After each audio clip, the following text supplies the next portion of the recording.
Hi hello. അപ്പോൾ എന്തൊക്കെയുണ്ട് വിശേഷം? എല്ലാവർക്കും സുഖമല്ലേ? അപ്പോൾ ദേ കുറേ ദിവസം മഴ ഒന്നുണങ്ങി വന്നായിരുന്നു കേട്ടോ. പക്ഷെ മഴ പെയ്തപ്പോഴേക്കും വീണ്ടും പുഴ പോലായി. ആലപ്പുഴയ്ക്ക് പുഴ എന്നൊരർത്ഥം കൂടി ഉണ്ടെന്ന് എല്ലാവർക്കും അറിയാമല്ലോ അല്ലേ? പക്ഷെ ഇതൊന്നൊന്നര പുഴയായിപ്പോയി. ഒന്നുണങ്ങി വന്നതായിരുന്നു, അപ്പോഴത്തേക്ക് വീണ്ടും സെറ്റായിട്ട് വന്നിട്ടുണ്ട്. ദേ രാവിലെ തന്നെ നമുക്ക് ടിപ്പ് പിടിച്ചോട്ടാ. നമ്മുടെ നല്ല ഷുഗർ കൂടി എത്ര പഴക്കമുള്ള ഷുഗർ ആണേലും ഈ ഒരു വെള്ളം കുടിച്ചാൽ മതി കേട്ടോ. അത് സഡേന്ന് അങ്ങ് താന്ന് നോക്കോളും. അപ്പം ആര്യവേപ്പിൻ്റെ ഇല, അപ്പം ഇക്കൊക്കെ ഷുഗർ വന്നപ്പോഴാണ് ഇതിനെ പറ്റിയൊക്കെ തപ്പി ഇറങ്ങിയത്. അപ്പം മെഡിസിൻ കഴിക്കുന്നതുകൊണ്ട് ഷുഗർ അല്പം കൂടിയൊക്കെയാണ്. അപ്പം അതൊന്ന് നിയന്ത്രിക്കാൻ വേറെ ഗുളികയൊന്നും കഴിക്കാതെ 2 ഗ്ലാസ് വെള്ളം വെക്കുക, അതിലേക്ക് ഒരു ആര്യവേപ്പിൻ്റെ ഒറ്റ ഇലയിട്ടാൽ മതി. നല്ല കയ്പ്പാണ്. പിന്നെ എന്തൊരു കാര്യവും ആദ്യം നല്ല കാര്യങ്ങളെല്ലാം ആദ്യം കഴിക്കും പിന്നെ മധുരിക്കും എന്നാണല്ലോ പറയുന്നത്.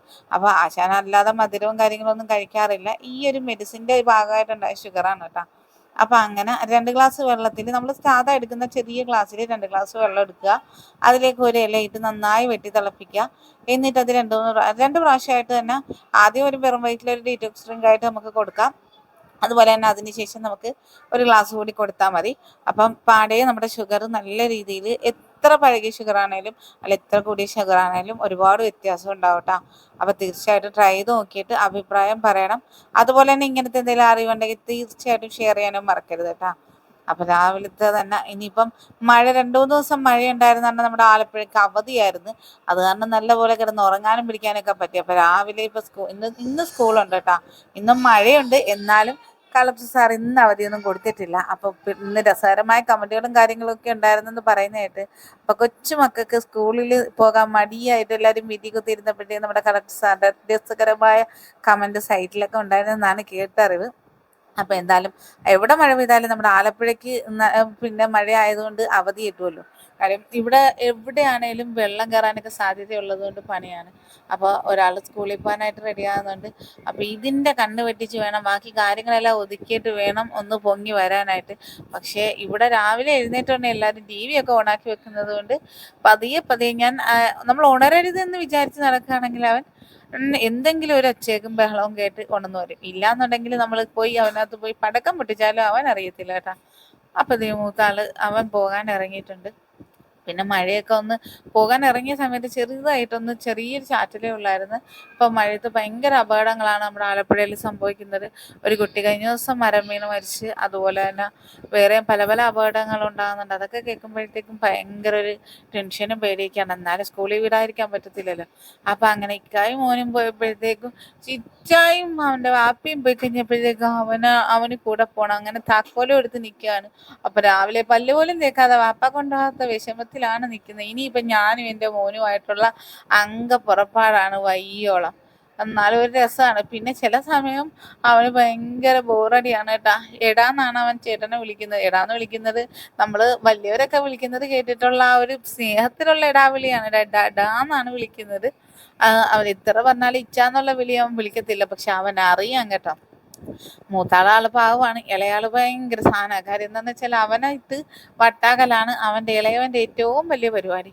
അപ്പം ഞാൻ കരുതി വൈകിട്ട് വരുമ്പോഴത്തേക്കും എന്തെങ്കിലുമൊക്കെ സ്പെഷ്യൽ വേണം ആശാന്. അപ്പം രാവിലെ ഇടിയപ്പം ഉണ്ടാക്കിയപ്പോഴേക്കും ഇച്ചിരി മാവെടുത്ത് വെച്ചിട്ടുണ്ടായിരുന്നു. അപ്പം ഞാൻ കരുതി ഇച്ചിരി കുഴക്കട്ട ഉണ്ടാക്കി കൊടുക്കാം. അപ്പം എന്തെങ്കിലും മാഗിയോ സാധനങ്ങളൊക്കെ കൊടുക്കുന്നതിൽ നല്ലതല്ലേ.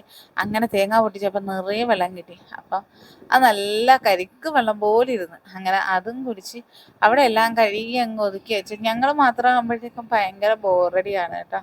ഒരു രക്ഷയില്ല. അങ്ങനെ അതൊക്കെ സെറ്റാക്കുന്ന നേരത്തിന് ചെറിയ ആൾ അവിടെ താഴെ നിന്ന് അതും ഇതും ഒക്കെ ഒപ്പിക്കും. ഒന്ന് കണ്ണ് തെറ്റിയാശാൻ എന്തുവാണ് ഒപ്പിക്കുന്നതെന്ന് നമുക്ക് ചിന്തിക്കാൻ പോലും പറ്റത്തില്ല. ഇപ്പോഴാണെങ്കിൽ കുറേ സമയമായിട്ട് ഭയങ്കര മേടാ. പേപ്പർ തിന്നലും എന്തൊക്കെയാണോ കാണിക്കുന്നതെന്ന് അവനെ തന്നെ അറിയാൻ പാടില്ലാത്ത അവസ്ഥയാണ്. അങ്ങനെ ദേ ഇത് ഞാൻ ചെമ്പിയും പുളി ഉണക്കാൻ വെച്ച് നല്ലൊരു സ്റ്റീൽ തട്ടായിരുന്നു കേട്ടോ. പക്ഷേ അതിൻ്റെ കറ കയറി ഇങ്ങനെ പിടിക്കുമെന്ന് നമ്മൾ അറിഞ്ഞില്ല. അപ്പോൾ ഇപ്പോഴത്തെ പഠനപ്രകാരം ചെമ്മീൻ പുളിയും അതുപോലെ തന്നെ നെല്ലിക്കയൊക്കെ സ്ഥിരം കുടിക്കുകയാണെങ്കിൽ കിഡ്നി അടിച്ചു പോകുമെന്നാണ് പറയുന്നത്. ഞാൻ ദേ ഇങ്ങനെ ചെറിയ ചെറിയ ഉരുളകളാക്കാനായിട്ടുള്ള നമ്മുടെ കുഴക്കട്ടയ്ക്കുള്ള സംഭവം സെറ്റാക്കി വെച്ചിട്ട് കുറച്ച് മധുരം എടുത്തിട്ടുള്ളൂ. ഓവർ മധുരം ശർക്കര ആണെങ്കിലും പഞ്ചസാര ആണെങ്കിലും ഇപ്പം ശർക്കര ഇപ്പം പഞ്ചസാരയേക്കാളും അപകടമാണെന്നല്ലേ പറയുന്നത്.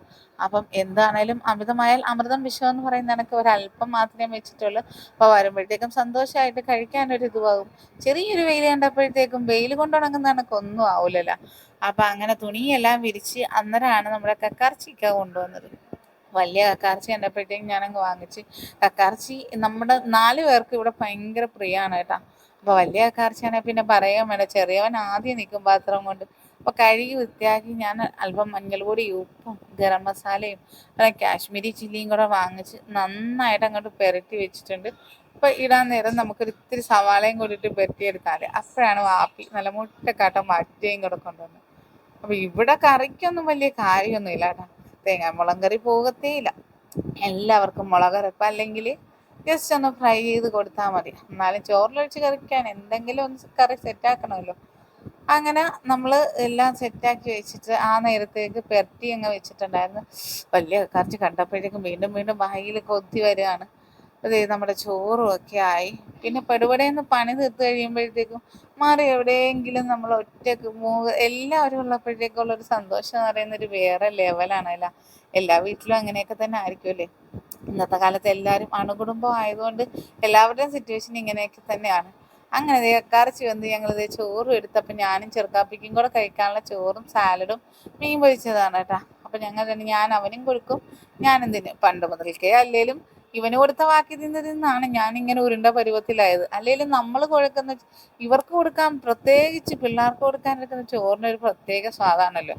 അത് നമ്മൾ കഴിക്കാനെടുക്കുന്നതിനേക്കാളും എത്രയോ ഇരട്ടി സ്വാദാണ്. അങ്ങനെയുള്ളവരും കമൻറ്റ് ചെയ്യണം കേട്ടോ. അപ്പം അങ്ങനെയൊക്കെയാണ് നമ്മുടെ കാര്യങ്ങൾ. അങ്ങനെ ഞാനൊരല്പം കക്കയിറച്ചി എടുത്തിട്ടുണ്ട്. അപ്പം എൻ്റെ വെയിറ്റ് വീണ്ടും വീണ്ടും ചോദിക്കുന്നുണ്ടായിരുന്നു, എന്താ ഇത്ര മറന്നു പോണത്? എനിക്ക് 105 ഉണ്ടായിരുന്നു. ഞാൻ ഇപ്പോൾ വീഡിയോ ചെയ്യാൻ തുടങ്ങിയപ്പോഴത്തേക്കും 99 ആയിരുന്നു. ഇപ്പോൾ മാഷാഅല്ലാ 75 എത്തി നിൽക്കുന്നു. അപ്പം ഇനിയും കൂടണം കേട്ടോ. ഞാൻ ചലഞ്ച് എന്ന് പറയുമ്പോഴത്തേക്ക് ഇവിടെ ഇനി പറയും മിണ്ടി പോരുന്നെന്ന് പറയും. ഇനി ചലഞ്ച് ചെയ്യാൻ നിന്നാൽ നിന്നെ കൊല്ലുമെന്നാണ് ഇവിടെ പറഞ്ഞിരിക്കുന്നത്. എന്നാലും ഞാൻ ആ ഭീഷണിയൊന്നും വക വെക്കുന്നില്ല. ഞാൻ എന്തായാലും വീണ്ടും ഒരു ഡയറ്റുമായിട്ട് വരും. കാര്യം എനിക്ക് ഇനിയും കുറയ്ക്കണം എന്നുള്ള ആഗ്രഹം അങ്ങ് കലശലായി നിൽക്കുകയാണ്. അപ്പം മോൻ വന്ന് അവന് കുഴക്കട്ടയൊക്കെ കൊടുത്തപ്പോൾ ഇനി അടുത്ത മഴയ്ക്ക് മുന്നേ ഞാൻ ഉള്ള വെയിലത്ത് ഉണക്കിയെടുത്ത് എൻ്റെ തുണിയെല്ലാം പെറുക്കിയെടുക്കാനായിട്ട് ഇറങ്ങിയതാണ്. അപ്പം ചെറിയ ആളെ ഒന്ന് കിടത്തി ഉറക്കുന്ന നേരമാണ് ഉച്ചയ്ക്ക് ഒരു ഇച്ചിരി ഒന്ന് അടങ്ങിയിരിക്കാൻ പറ്റുന്നത്. അപ്പം അങ്ങനെ നമ്മുടെ കൊറിയറും ഒക്കെ സെറ്റായി. അപ്പോൾ കൊറിയർ പിള്ളേർ വന്ന് എല്ലാം അവന്മാർ അടുക്കി എടുത്തുകൊണ്ടിരിക്കുകയാണ്. പക്ഷെ അതാ ഇപ്പോൾ DTDCയുടെ കൊറിയറാണ് നമ്മൾ അയക്കുന്നത്. അപ്പം അവർ വന്നെടുക്കും കേട്ടോ. അപ്പം ഞാൻ ക്യാമറ പിടിക്കുന്ന കണ്ടപ്പോഴേക്കും അവൻ പറഞ്ഞു, എന്നാൽ ഞങ്ങൾ ഫോക്കസ് ചെയ്ത് അങ്ങ് പിടിച്ചെന്ന് പറഞ്ഞ് അങ്ങനെ അവന് വന്നിടത്തേക്കും എൻ്റെ ചെറിയ കാപ്പി എഴുന്നേറ്റ് വന്നിട്ടുണ്ട്. കുരിപ്പ് എഴുന്നേറ്റ് വന്നു കഴിഞ്ഞാൽ ആദ്യം ഒരു മുഖതയാണല്ലോ, അല്ലെങ്കിൽ ഉറക്കത്തിൽ നിന്ന് എഴുന്നേറ്റ് വരുമ്പോഴത്തേക്ക് ഇവന്മാർക്കൊക്കെ നമ്മളെ കാണണമല്ലോ. അപ്പം അങ്ങനെ കുറച്ച് നേരം എന്നെ പിച്ച് മാന്തുകയൊക്കെ ചെയ്ത് പുന്നാരിച്ചൊക്കെ പോയി നിന്ന് എല്ലാം കഴിഞ്ഞ്. അപ്പം ഇന്ന് ഇത് പാലൊക്കെ കാച്ചി കൊടുക്കാൻ തരുന്നു. പിന്നെ ഇന്ന് അടുക്കളക്ക് രാത്രി റെസ്റ്റ്. എനിക്കൊരു ചിക്കൻ തിന്നണമെന്ന് ആഗ്രഹം. അങ്ങനെ ഇന്ന് വൈകിട്ട് അൽഫാം ആയിരുന്നു കേട്ടോ. പക്ഷെ ഞാൻ വേറൊന്നും കഴിക്കില്ല. ഒരു പീസ് അൽഫാമും അല്പം സാലഡും, അതാണ് എൻ്റെ രാത്രിയിലത്തെ ഭക്ഷണം ഞാൻ ഇന്ന് എടുത്തിരിക്കുന്നത്. അപ്പോൾ ഇന്നത്തെ വ്ളോഗ് ഇത്രയൊക്കെ ഉള്ളൂ. അപ്പോൾ ഇന്നത്തെ വിശേഷമായിട്ടാണ് ഞാൻ വന്നത്. അപ്പോൾ എന്നാലും മറക്കാതെ കമൻറ്റ് ചെയ്യണം എല്ലാവരും നിങ്ങളുടെ അഭിപ്രായങ്ങളെല്ലാം. എന്നാലേ അടുത്ത പ്രാവശ്യം വരാൻ തോന്നുള്ളൂ. ടാറ്റാ.